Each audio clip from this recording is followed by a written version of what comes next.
Demokrasi.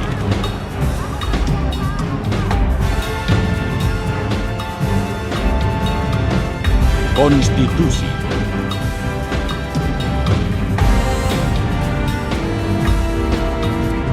Dikawal. Ditafsir.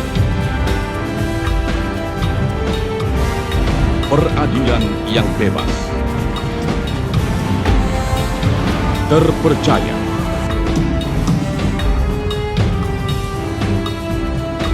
Modern.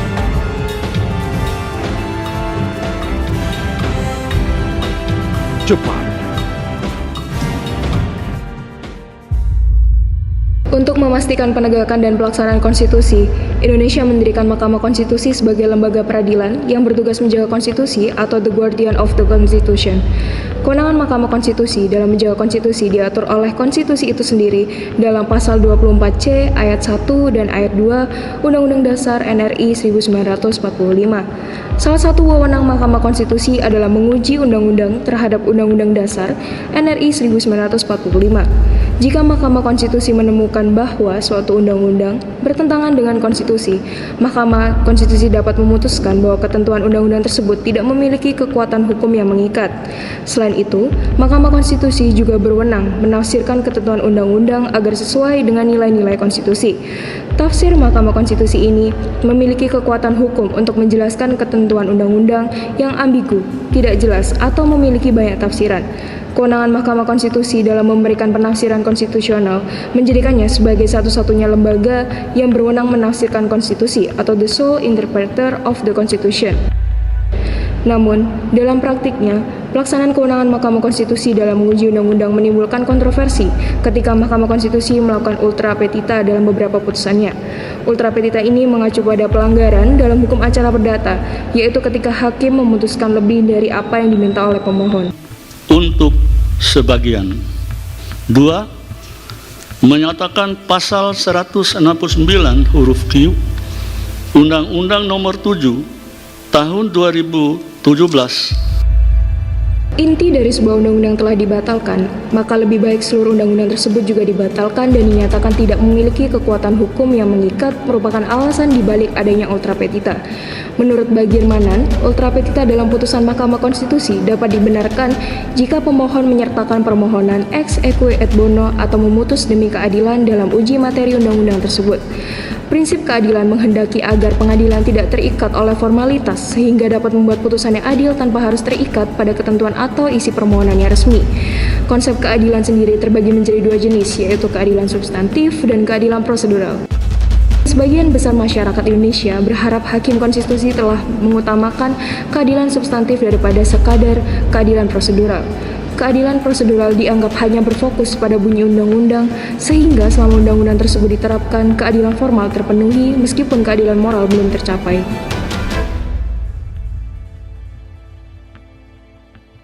Secara harfiah, ultra petita merupakan lebih dari apa yang diminta.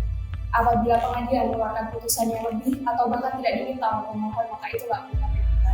Dalam konteks Mahkamah Konstitusi, ultra petita banyak sekali menuai pro dan kontra, terutama setelah adanya polemik antara badan legislatif dan juga badan yudikatif.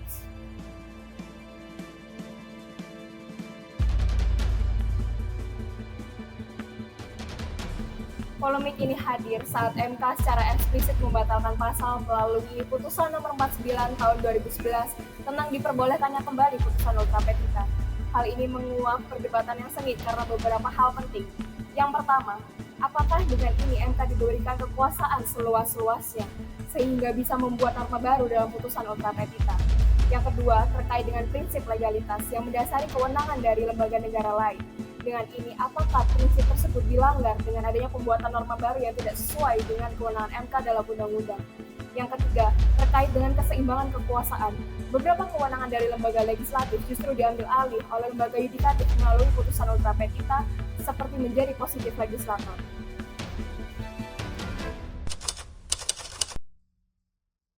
Oke Bapak, terima kasih sekali dari Bapak Akbar sudah meluangkan waktu untuk hadir dalam wawancara hari ini. Senang bisa mendapatkan kesempatan yang berharga ini Pak. Langsung masuk ke sesi interview Bapak. Kan Bapak Akbar Nusa Sendita ini kan selaku dosen Hukum Tata Negara FHUB ya Pak.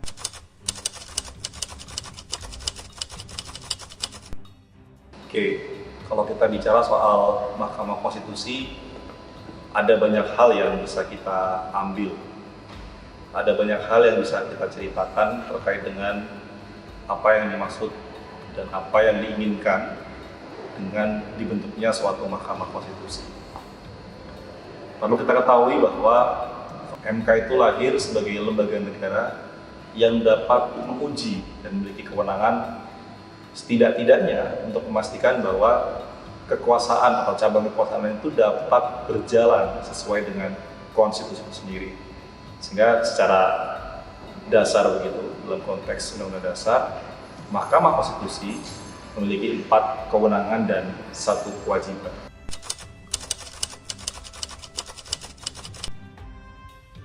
Ultra petita merupakan suatu bagian yang tidak dapat terpisahkan dalam pembentukan konsep pemikiran Mahkamah Konstitusi.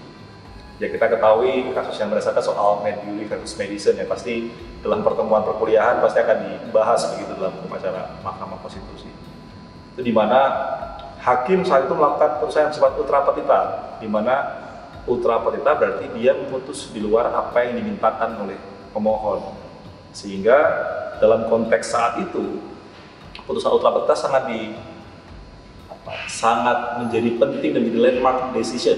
Yang meskipun pada saat itu putusan itu sangat memiliki sangat mendapatkan banyak beragam kontra begitu. Tapi pada akhirnya mau tidak mau, diakui tidak diakui bahwa ultra petita yang dilakukan oleh pengadilan saat itu dalam kasus Meduli versus Madison menjadi penting, menjadi landmark bagi pentingnya dibentuk suatu lembaga pengadilan yang dapat menguji suatu undang-undang terhadap Undang-Undang Dasar.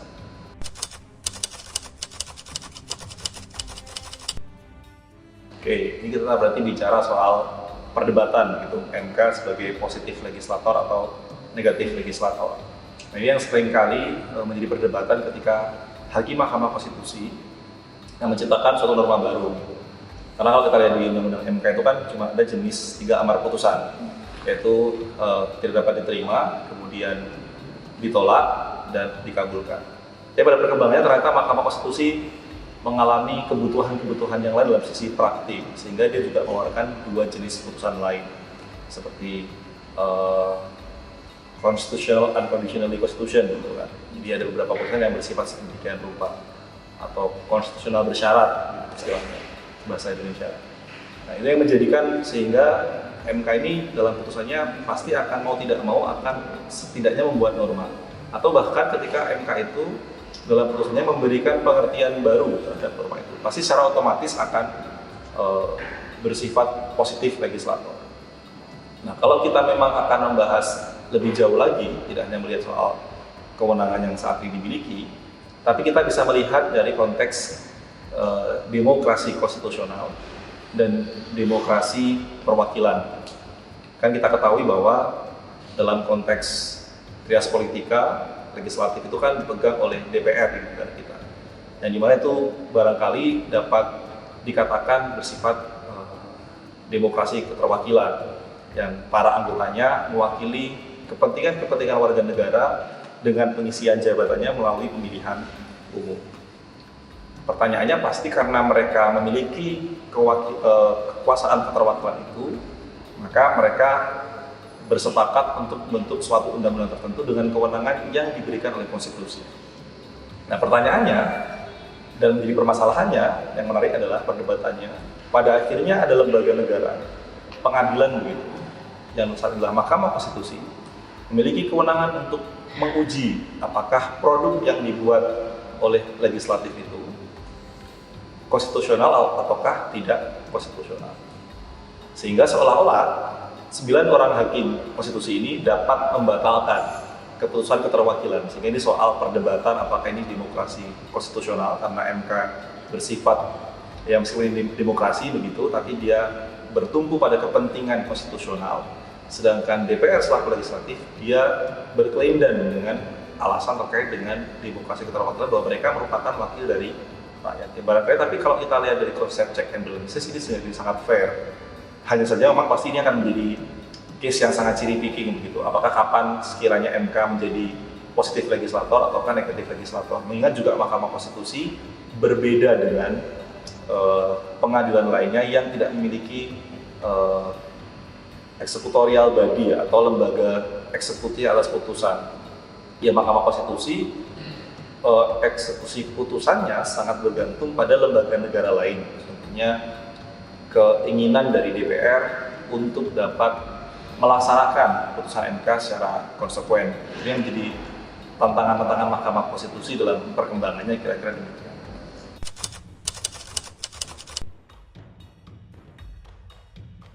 Oke, ini pertanyaan yang pasti akan menarik begitu. Ini kan kalau di Fakultas Hukum di semester pertama begitu di PIH selalu belajar soal ya tujuan hukum, soal kemanfaatan, keadilan dan kepastian. Ini yang pasti akan berkelindan di tiga hal itu. Tapi kita harus lihat case by case-nya begitu. Kalau kita lihat pada kata kemanfaatan, ya pasti orang akan berharap ya semakin banyak manfaatnya akan semakin baik hukumnya. Gitu. Tapi bisa jadi kalau semakin banyak manfaatnya akan ada ketidakpastian karena jadi hukum itu tidak selalu memberikan kebahagiaan bagi semua orang.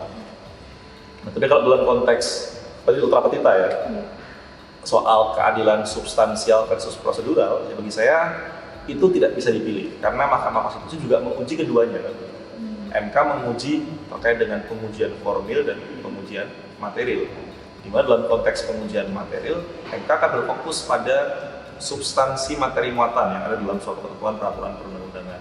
Tapi di sisi lain, MK juga melihat jika suatu peraturan perundang-undangan dibuat dengan cara yang tidak benar, maka dapat dipastikan materi muatannya bisa jadi juga mengarah pada ketidakbenaran itu sendiri. Sehingga MK juga menguji proses pengujian prosedural di mana dia memastikan apakah suatu undang-undang itu sudah sesuai dengan proses pembentukan peraturan perundang-undangan yang baik, yang kalau istilahnya sekarang itu kan dalam misalnya adalah meaningful participation atau partisipasi yang bermakna, kira-kira begitu.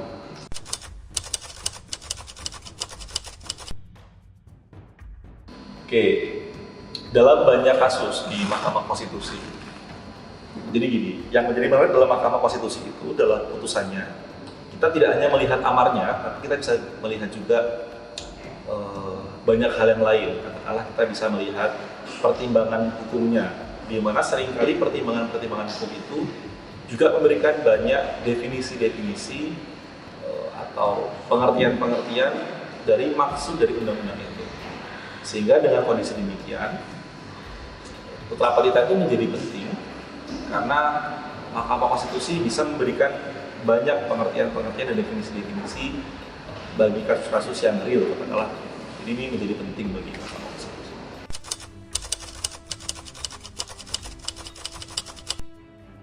Ini mungkin apakah saya kurang literasi atau seperti apa ya, tapi bagi saya sekarang ini yang menjadi polemik itu adalah ketika nggak tahu apakah saya bisa jadikan ini jadi disertasi saya atau seperti apa.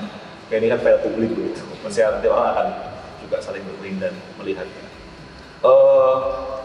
Yang menarik adalah soal istilah open legal policy yang selalu muncul dalam proses-proses putusan MK. Kan selalu bahwa MK itu bilang, kadang-kadang dalam pertimbangannya, ketika itu open legal policy, maka itu kita serahkan pada pembuat undang-undang. Khususnya yang berhubungan dengan angka-angka, gitu, berapa persen, dan lain sebagainya. Yang dimana itu, ya seringkali itu sangat berhubungan dengan putusan-putusan yang berhubungan dengan kasus-kasus atau permohonan yang berhubungan dengan undang-undang perpolitikan. Perpolitikan itu bisa jadi pemilu, atau soal pemilu kada, atau partai politik, dan sebagainya. Tapi di sisi lain, MK juga menganggap open legal policy tidak boleh kita menjadi ranah kewenangan MK. Jadi di sisi lain MK bilang bahwa ini open legal policy. Tapi di sisi lain putusannya juga mengatur hal-hal yang bersifat open legal policy. Sehingga dua hal itu kadang-kadang menjadi tadi soal cherry picking itu. Cherry picking berarti kan pilih memilih kan. Tapi kan kalau soal milih itu kita nggak bisa melakukan kuriositas terhadap latar belakang hakimnya. Kita hanya bisa menilai hakim itu dari putusannya yang diberikan oleh Mahkamah Konstitusi. Jadi kita harus baca kira-kira rasio residen ini seperti apa sih. Jadi tapi bagi saya tetap penting untuk ultra petita meskipun dalam implementasinya ya jadi sangat pro dan kontra dan pasti tidak bisa memberikan rasa kepuasan kepada masyarakat.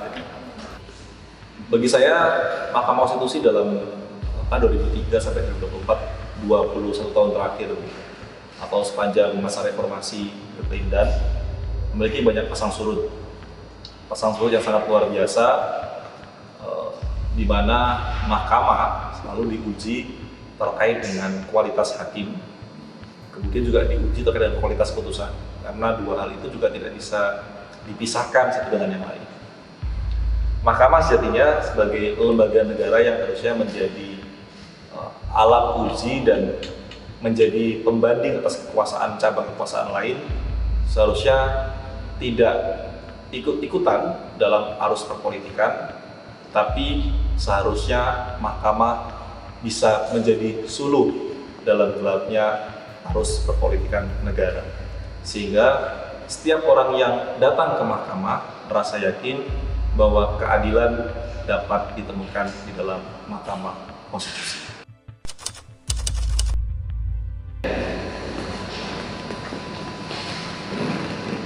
Baik teman-teman, setelah sesi wawancara bersama Bapak Akbar, kita dapat mengetahui bahwa ultra petita merupakan putusan oleh Mahkamah Konstitusi di luar dari apa yang dimohonkan oleh pemohon. Putusan ini menjadi kewenangan yang legal dari Mahkamah Konstitusi dan dapat ditemukan dalam putusan nomor 49 tahun 2011. Apa yang menjadi polemik dari ultra petita ini, maupun dari keadilan substantif dan juga versus dari legalitas, keduanya tidak dapat dipisahkan. Dan menurut dari pendapat Bapak Akbar itu sendiri, ultra petita ini merupakan bukan ancaman, melainkan saran dan juga hal yang terpenting dalam hukum acara konstitusi demi memberikan keadilan yang sebenarnya oleh Mahkamah Konstitusi kepada pemohon. Dan juga pesan dari Bapak Akbar itu sendiri mengenai ultra petita ini semoga diharapkan bisa menjadi suatu hal yang dapat memberikan keadilan sebenarnya, yaitu keadilan substantif bagi pemohon dan juga tidak adanya lagi rasa tidak adil bagi pemohon yang mengajukan permohonan di Mahkamah Konstitusi. Sekian interview dari saya dan juga Bapak Akbar. Terima kasih. Saksikan secara langsung diskusi bersama para ahli mengenai konsistensi pembuatan norma baru oleh Mahkamah Konstitusi dalam putusan ultra petita di ruang UBI TV Gedung Rektorat Universitas Brawijaya pada ALSA Symposium 8.0 22 September 2024. Together we'll be connected as one, ALSA always be one.